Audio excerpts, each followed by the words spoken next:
2024 October నెల 1వ తారీఖు దగ్గర నుంచి 30వ తారీఖు వరకు మిథున రాశి ఫలితాలు. కన్యా మిథునయోర్ బుధ. కన్యా మిథున రాశి యొక్క ఫలితం చెబుతున్నాను. దీంట్లో కన్యా మిథున రాశులకి బుధుడు అధిపతి. అయితే మనం చెప్పుకునేది మిథున రాశి ఫలితాలు. మిథున రాశి ఫలితాలు చెప్పుకుంటున్నాం. రాశి ఎట్లా వస్తుందో చెప్పాను. మీరు పుట్టిన జన్మ నక్షత్రం ప్రకారమే రాశి వస్తుంది. చాలామంది పేరును బట్టి నా పేరు ఇది, నా జాతకం చెప్పు, అది కాదు లెక్క. మీరు పుట్టిన తారీఖు, నెల, సంవత్సరం టైము కావాలి. అట్లా లేని పక్షంలో మీ అరిచేతుల ద్వారా, సాముద్రికం ద్వారా జాతకం చెప్పడం జరుగుతుంది తప్పితే నా పేరు ఇది, నా జాతకం చెప్పు, మరి ఆ తారీఖు తెలియదయ్యా, నా పేరు ఇది చెప్పేసే, నా పేరు ఇది, నా రాశి ఇది అంటే ఆ రాశి నీకు ఎవడు చెప్పాడో వాడిని పోయి అడగండి. రాశి కరెక్ట్గా రాదు. మీరు అనుకున్నది రాశి అనుకొని నన్ను దావా ఇచ్చేది కాదు. నేనేం చెప్పలే మీకు. మరి సుబ్బారావు శతభిషం కుంభరాశి అని మాత్రం నేను చెప్పలే. సుబ్బారావు శతభిషం కుంభరాశి కాదు. సుబ్బారావు ఏ నక్షత్రంలో పుట్టాడో దాన్ని బట్టి రాసి వస్తుంది.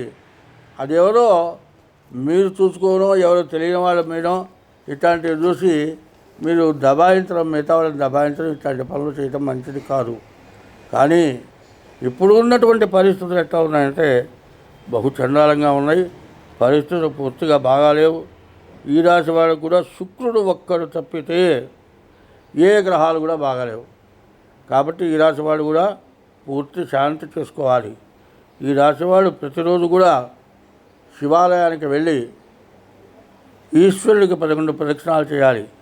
మారేడు దళాలతో పూజ చేసుకోవాలి. ఈశ్వరుడికి అభిషేకం చేయించుకోవాలి.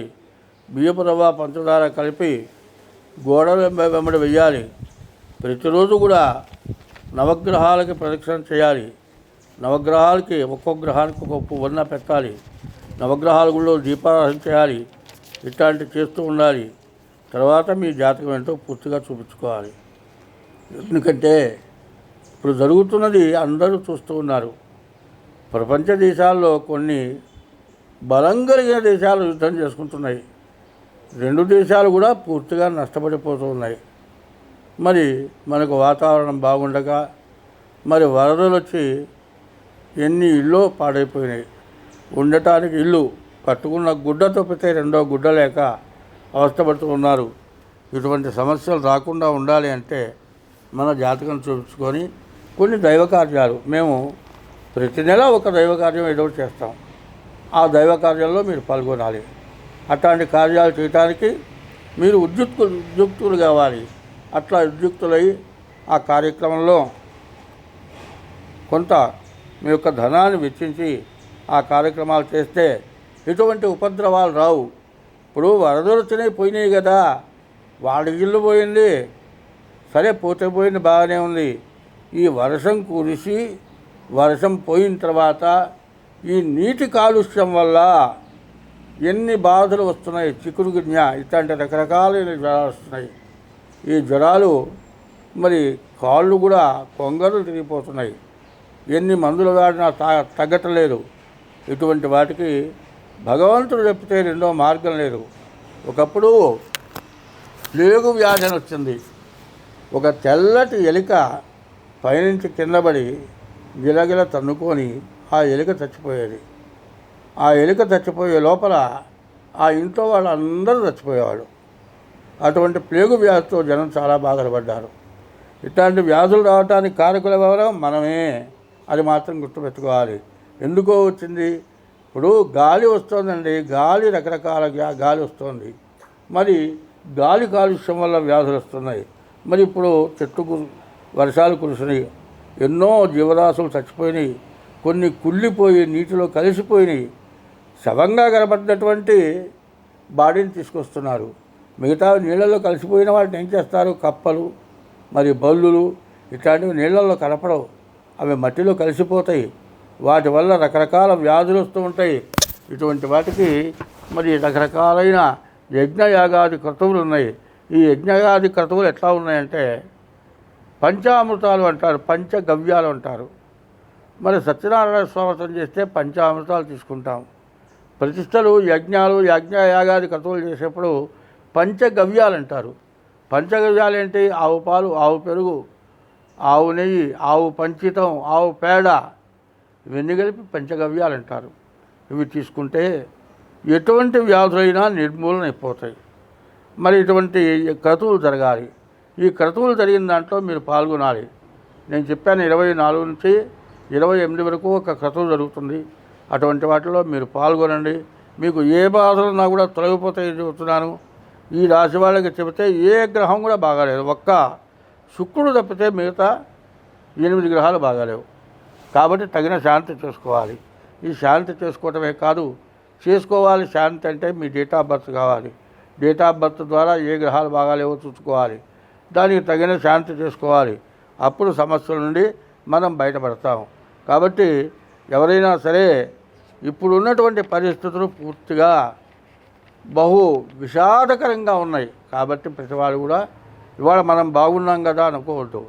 ఇవాళ ఇట్లా ఉన్నది, మనం ఎట్లా జరుగుతుందో తెలియదు. ఇంకో గంటలో ఏం జరుగుతుందో మనకు తెలియదు. అట్లాంటి పరిస్థితులు వస్తున్నాయి. ఏమీ లేదండి, ఒక మనిషి మామూలుగా తిరుగుతున్నాడు, కాలు ఏమైపోయింది? కదలటలేదు కదా. మందులు వాడుతుంటే కాలు సన్నబడిపోయింది, కాలు మెలికలు తిరిగిపోయింది. ఏమిటి అప్పుడప్పుడు క్షణాలు ఎందుకు వచ్చింది? మరి గ్రహస్థితులు, అందులో క్రోధినామ సంవత్సరం, ఇందువల్ల ఇట్లాంటివన్నీ వస్తున్నాయి. కాబట్టి ప్రతివాళ్ళు కూడా జాగ్రత్త పడిన. మనం సంపాదించిన దాంట్లో ఎన్నో ఖర్చులు పెడుతున్నాం, కానీ అనవసరమైన ఖర్చులు కొన్ని పెడుతూ ఉంటాం. ఎట్లాంటి ఖర్చులు అంటే, ఒక హోటల్కి పోయి ఇంట్లో వంట అన్నీ చేసి ఉన్నా కూడా హోటల్కి పోయి ఏదో సరదాగా పోయి తింటారు. అవి కొన్ని మనకి ఇబ్బంది కలిగజేస్తున్నాయి. ఆ ఆహారాలు ఎంతో బాగుంటాయి. వాళ్ళు ఏం చేస్తారు? హాట్ బాక్స్లో పెడతారు, వేడివేడిగా ఇస్తారు. అప్పుడప్పుడు వండిందా ఏమో మనకు తెలియదు, ఇవాళ వండిందో 3 రోజుల క్రితంలో మనకు తెలియదు. కాబట్టి వాటి వల్ల కూడా జబ్బులు వస్తున్నాయి. కానీ దానికి మాత్రం డబ్బులు ఖర్చు పెడుతున్నారు. ఎప్పుడు ఇంతకుముందు పూర్వం తినే ఆహారాల కంటే కొత్త రకం ఆహారాలు వస్తున్నాయి. ఆ ఆహారాల వ్యాధులు వస్తున్నాయి. మరి ఇవన్నీ అనవసరమైన దండగలు పెట్టే బదులు ముందు మన సంగతి ఏమిటి, మన జాతకం ఏంటి, మన పరిస్థితి ఏంటి, మన దేశం ఏంటి, మన కాలం ఏమిటి, ఇవన్నీ కూడా ఆలోచించుకొని తగిన జాతకాలు చూపించుకొని మీరు ప్రవర్తిస్తే ముందు అడుగు వేయటానికి చాలా బాగుంటుంది. స్వస్తి. మేషరాశి నుండి మీనరాశి వరకు కూడా ఏమి చేస్తే బాగుంటుంది? ఎట్లా అంటే జరుగుతుంది. ఎట్లా ఉందంటే, జననం అనగానే శిరస్సు గడపడగానే జన్మం. శిరస్సు గడపడిన తర్వాత శిశువు భూమి మీద పడ్డ తర్వాత ఏడ్చిన తర్వాత అప్పుడు కానీ టైం వేయట్లా. మరి ఆ శిశువు బయటకు వచ్చి ఏడ్చేదాకా 10 నిమిషాలు, 15 నిమిషాలు, అర్ధగంట కూడా పడుతుంది. నక్షత్రం మారిపోవచ్చు, నక్షత్ర పాదం మారిపోవచ్చు, రాశి మారిపోవచ్చు, జన్మ లగ్నం మారిపోవచ్చు. మరి మీరు చెప్పిన టైంను బట్టి మేము జాతక చక్రం చేస్తాం. మరి జాతక చక్రం వేసి చెబితే మీరు చెప్పింది జరగట్లేదు అంటారు మీరు. కారణం ఏంది? పుట్టినటువంటి సమయాన్ని కరెక్ట్గా వేయకపోవటమే కారణం అవుతుంది. కాబట్టి జాతకాన్ని నమ్మలేనటువంటి పరిస్థితుల్లో బాధపడుతున్నారు. కాబట్టి అన్నిటికీ కూడా జాగ్రత్త పడే మార్గాలు ఉన్నాయి. ఒక మహర్జాతకం చెప్పేటువంటి తండ్రి కూతురు ప్రసవించినప్పుడు టైం రాయమన్నాడు. టైం రాయాలి అంటే ఓ నిమ్మకాయ చేతికిచ్చి మంత్రసానికి బయటపడేయమన్నాడు. ఆ నిమ్మకాయ పడ్డ టైంకి జాతకం రాసుకోవాలనుకున్నాడు. కానీ ఆ నిమ్మకాయ వేస్తే గడపకి దగ్గర వెనక్కి తిరిగి వచ్చింది.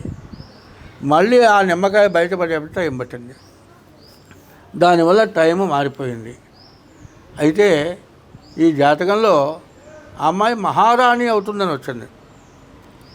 కానీ కొంతమంది సాముద్రికం చూసిన వాడు ఏం చెప్పారంటే వ్యభిచారి అవుతుందన్నాడు.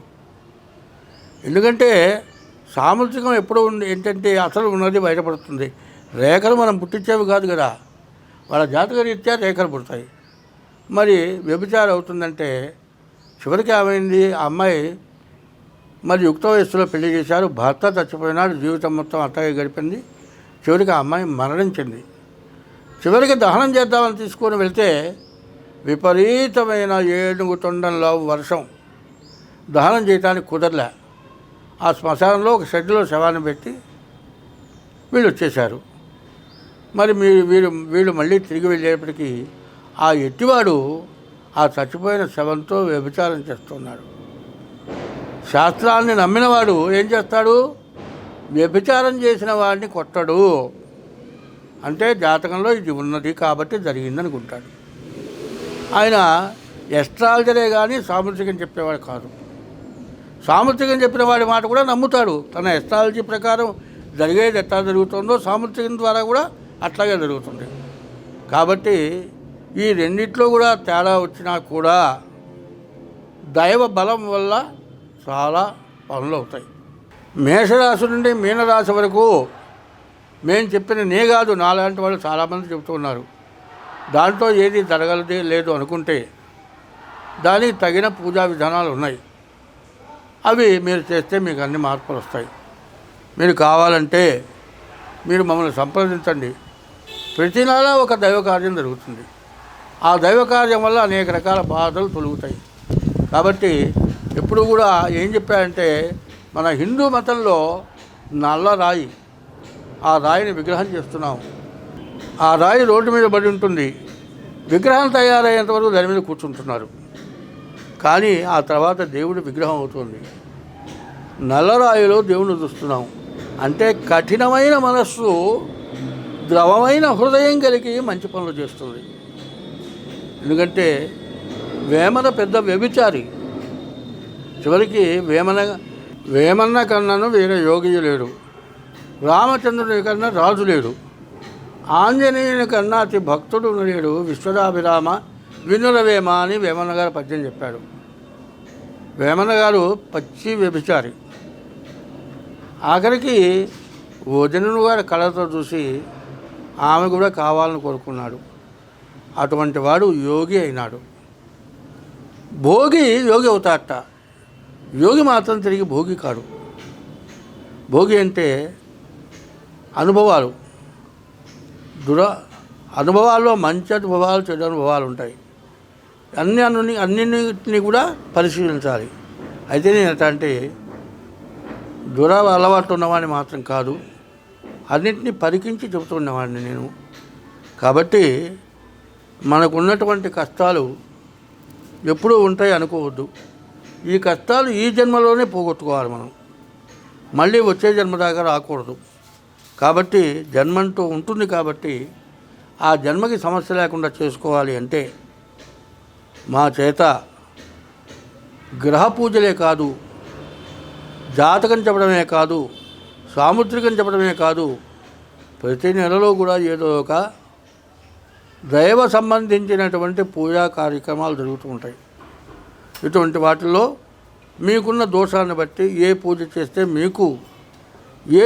మీకు మేలు జరుగుతుంది అనేది మాత్రం ఖచ్చితంగా మేము చెప్పగలం, చేయించగలం.